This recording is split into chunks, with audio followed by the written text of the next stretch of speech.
I often felt like a ghost, just moving through the empty rooms. At first, nothing seemed unusual. When everyone heard about my husband's affair with a nurse, they called it my greatest tragedy, but I knew something they didn't. They were wrong. It was my escape before I was just Samuel's wife. I had a completely different life. I was a freelance translator, and I thought it was the most wonderful job in the world. I lived inside a world of words, building bridges between different cultures. It was more than a job. It was my passion. In fact, it was how I met Samuel. I remember our first date so clearly. We would sit in a small, quiet coffee shop for hours. I would teach him beautiful words from other languages that had no single word in English. His eyes would light up with curiosity. He was an architect, a man of lines and structures, but he was fascinated by my world of feelings and ideas. I felt so seen, so understood. He once told me, "Elena, your mind is the most beautiful place I have ever visited." I held on to those words for years, but years passed. Our 2 children were born. Life became a routine of schedules and responsibilities. Slowly, our long conversations disappeared. Now, we only talk about practical things. Like it will pick up the kids, or if the bills are paid. My personal dictionary, the one filled with all my favorite untranslatable words, has not been opened in years. It lies in a box under our bed, covered in dust. Sometimes I felt like a part of me was in that box, too. I try to reconnect. Last Christmas, I found a special book of poetry. I knew he would love the old hymn. He opened my gift and smiled, but it was a polite, tired smile. "Thank you, honey," he said, and put on a high shelf. He never opened it again. A week later, I saw him on the sofa, completely lost in a magazine about modern architecture. His eyes were bright with interest. I knew in that moment, the man who fell in love with me, the man who visited my mind, was gone. He had moved out a long time ago. The distance between us grew wider and wider. Then, 3 months ago, Samuel got very sick. He had pneumonia. For a man who liked to control everything, being sick was like being in a prison. He became difficult and angry. I tried to take care of him, but nothing was ever good enough. One morning, I brought him his medicine. He looked at the clock on the wall. "You're 2 minutes late," he said, his voice cold and hard. I said nothing. I just felt tired, a deep kind of tired that sleep could not fix. A few days later, the doctor said he needed to go to the hospital. When I heard the news, a small, selfish part of me felt a little bit of peace. I thought, maybe this is good. I hoped that when he came back, he would be different. I whispered to myself, maybe he will understand that some things cannot be planned. Maybe he will soften. It was a small, foolish hope. The next day, I went to visit him. As I walked toward his room, I heard laughter. I stopped through the open door. I saw him with a young nurse named Emily. He was listening to her so carefully, his head was tilted. His eyes were bright. She was beautiful and full of life, telling him about her dream to travel the world. Samuel, my husband, was listening to another woman's dreams. I couldn't remember the last time he had asked about mine. Then, he started telling her about his latest building design, and her eyes filled with admiration. She looked at him with stars in her eyes. I just stood there, holding a bag of his favorite fruits, feeling like a delivery person. I thought, what happens when I am not here? When she finally left the room, Samuel looked at me. His face was blank again. "Did you remember to pay the electricity bill?" he asked. My heart felt heavy like a stone in my chest. I did not drive home that day. I walked. I needed to feel the ground under my feet. The evening air was cool on my face. I watched the people on the street, laughing, talking, rushing. They were all living their own stories. For just a moment, I felt like a part of the world again, not just a ghost in my own home. When Samuel came home from the hospital, he was a different man. But not in the way I had hoped. He was quiet, too quiet. He sat in the car on the way home and just looked out the window. He did not say a word. I knew something was wrong. It was a new kind of silence, and it scared me more than his anger. In the days that followed, he was always on his phone, a small, secret smile on his face. I asked him who he was texting, just a colleague, he would say without looking at me. But he never smiled like that at messages from his colleagues. I knew, deep down, that his silence was filled with secrets. And I was afraid of what I might find if I looked too closely. I knew I could not ignore the secrets anymore. A few days later, Samuel told me he had an important business dinner. It's with a new client. He said, "Don't wait up for me." He put on his most expensive suit, the one he wore when he wanted to impress someone. A cold feeling washed over me. I felt a knot in my stomach. A woman's intuition is a powerful thing. It's a quiet voice that whispers the truth, even when you don't want to hear it. I knew he was lying. My hands were shaking, but I took my car keys and followed him. He did not drive to the business district. He drove to a fancy, romantic restaurant on the other side of town. I parked my car across the street in the shadows of a large tree. My heart was beating so fast, it felt like a drum against my ribs. I sat there and waited. A few minutes later, Emily arrived. She was not wearing her nurse's uniform. She was wearing a beautiful, sparkling evening dress. Samuel stood up to greet her. He kissed her gently on the cheek. I watched them through the large restaurant window. I felt like I was watching a movie of someone else's life. They were laughing. He looked so relaxed, so happy, so alive. He looked like the man I had married, not the stranger who lived in my house. Then, the moment came that broke everything. I saw him reach across the table. He gently brushed a piece of her hair from her face. His hand stayed there for just a second too long. Then he took out a small velvet box. He opened it and revealed a delicate, sparkling bracelet.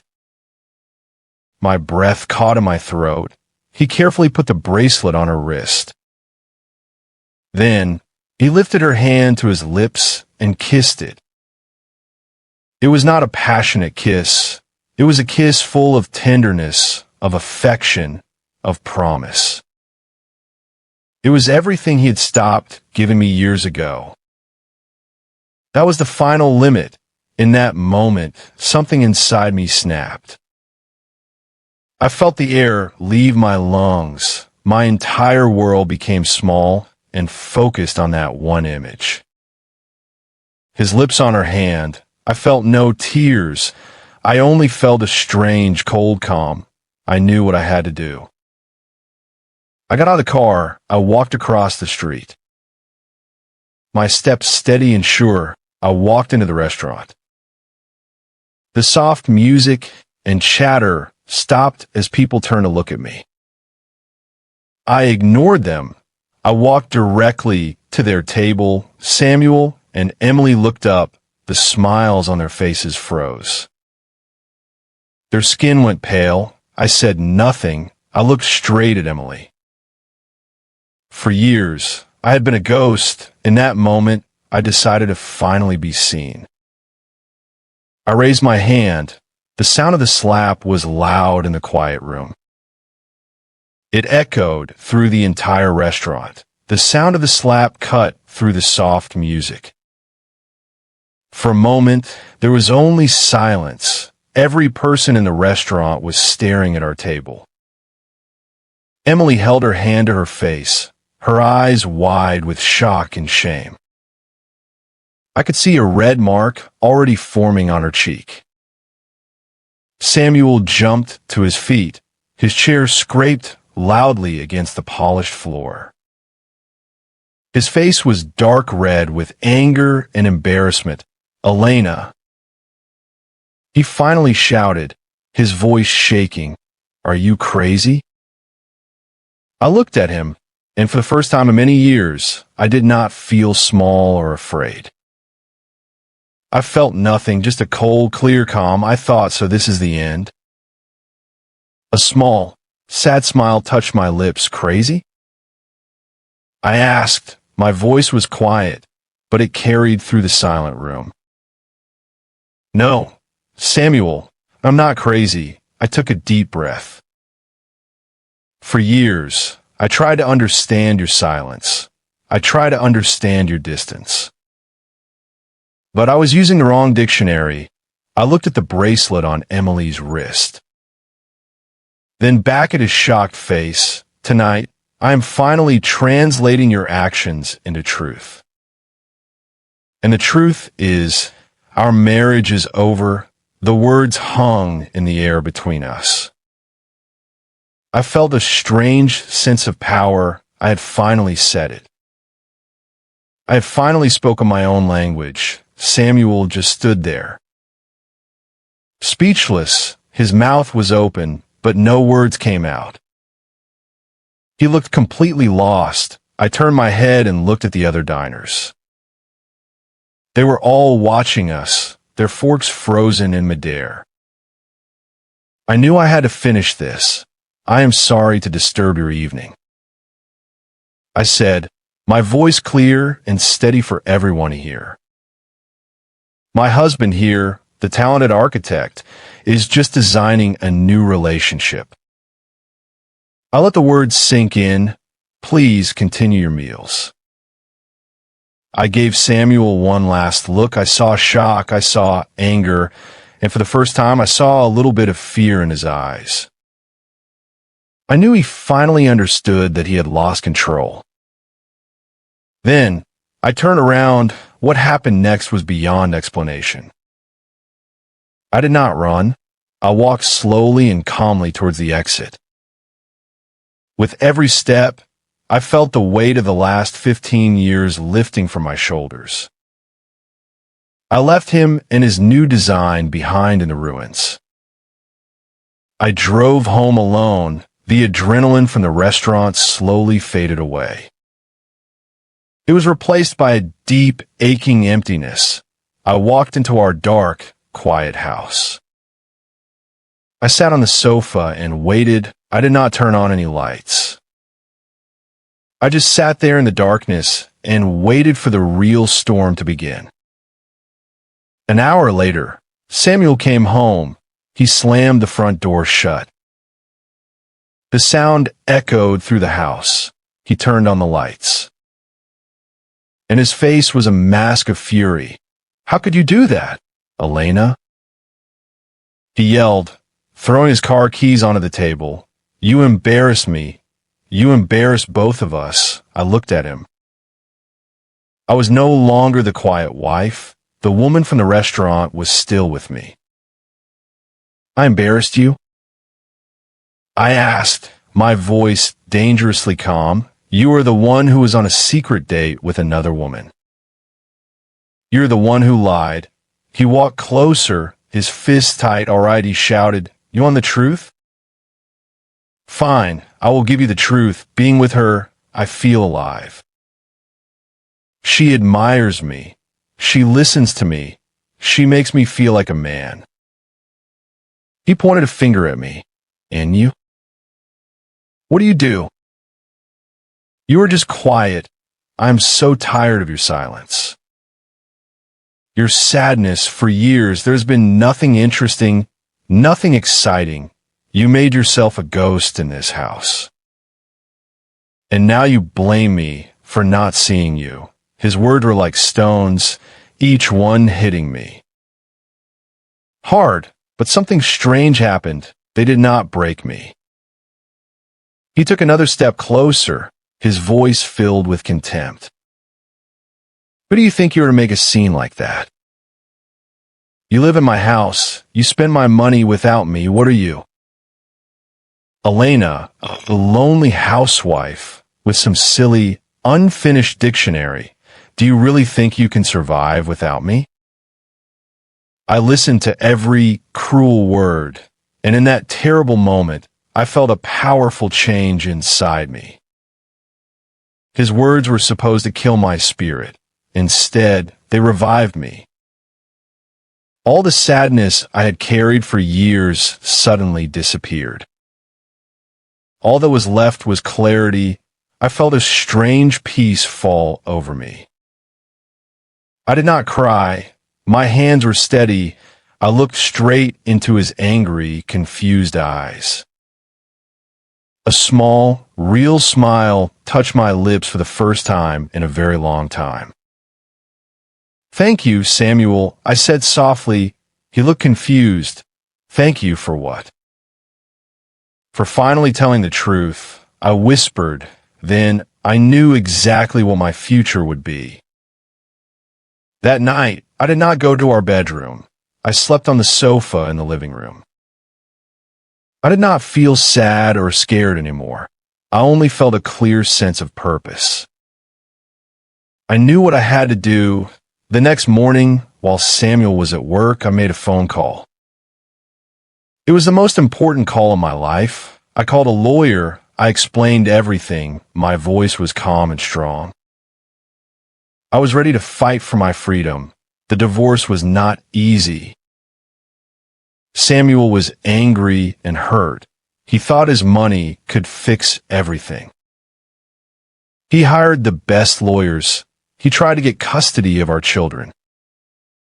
He promised them a big house, expensive toys, and wonderful vacations. He thought he could buy their love, just like he thought he had bought mine. Before the final court day, Samuel took the children to a toy store. He told them he could buy them anything they wanted if they chose to live with him. My son looked at a big expensive toy robot, then looked back at his father. Can you buy Mom smile back? He asked. Samuel had no answer, but our children were smarter than he thought. They were 14 and 11. For years, they had seen their father's distance. They had felt their mother's quiet sadness. They had lived in a house that slowly fell apart. When the judge asked them who they wanted to live with, they did not hesitate.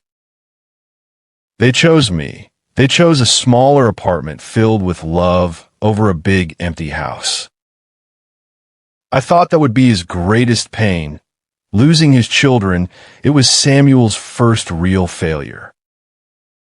He could not design a solution for this. He could not build his way out of it. The day we moved out, the house was quiet. Samuel was not there. I walked through the empty rooms one last time. I felt no sadness, only relief. Before I left, I walked into his beautiful, modern office. I looked at the big, expensive desk where he designed buildings for other families. I took off my wedding ring. I placed it gently on top of his latest architectural plans. There was no need for a letter. The small, golden ring said everything.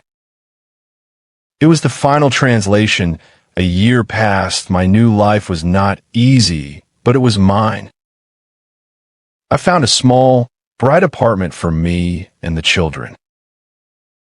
It was not a big, modern house, but it was warm and full of laughter.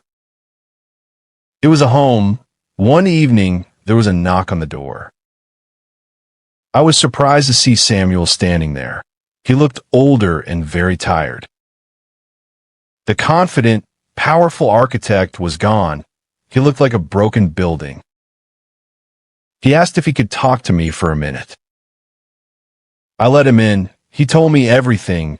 He said that Emily had stayed with him for a few months. But she was only interested in his money. When he refused to buy her an expensive car, she left him for another richer man. He also told me about the consequences of that night at the restaurant. Someone there had a connection to the local newspaper. The story spread. The hospital started an investigation into Emily's behavior. They discovered she had a history of getting too close to wealthy patients. She was fired from her job and had to leave the city in shame. When Samuel told me this, I felt no satisfaction, only a quiet sense of closure. Her story was over. Mine was just beginning. Then he looked at me, his eyes full of regret. I was a fool, Elena. He said, his voice breaking, I lost everything. I lost the children. I lost you. I realize now that you were the one I always needed. Please, can you forgive me? Can we try again? I listened to his words, and I felt nothing, no anger, no sadness, only a calm distance. I thought about the lonely wife who had waited for him for so many years. She was gone. You don't need me, Samuel, I said, my voice soft but firm. You just need someone to fill the empty space in your big, lonely house. And I'm not a filler for anyone's life anymore. I walked to the door and opened it for him. He looked at me one last time, then walked away. I closed the door, and I knew it was the final goodbye. My life was full again. I took out my old notes and started working on my dictionary. I found a job teaching a language class at a local college. And 6 months ago, I published my book, The Unfinished Dictionary. It was not a bestseller, but people loved it. They wrote to me and shared their own untranslatable words and feelings. I had found my voice again, and for the first time in a very long time, I felt truly, completely happy. Looking back, I learned a very important lesson. Sometimes respect is a language that cannot be translated. It must be shown. When someone sees your sacrifice as your weakness, the bravest act is not to fight for their love, but to fight for your own freedom. True strength is rebuilding your world, not just living in the one they designed for you.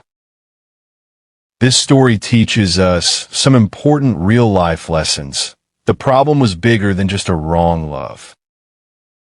First, it is dangerous to depend on someone for money. Samuel used money to control Elena. Earning your own money is not selfish. It gives you the freedom to leave a bad situation. Second, couples need to connect and share. When a husband and wife stop talking about their dreams and problems, they stop being a team. This silence makes space for a third person. Finally, people must grow together. When one person changes and the other does not, they can no longer understand each other. The real problem was the distance that grew between them.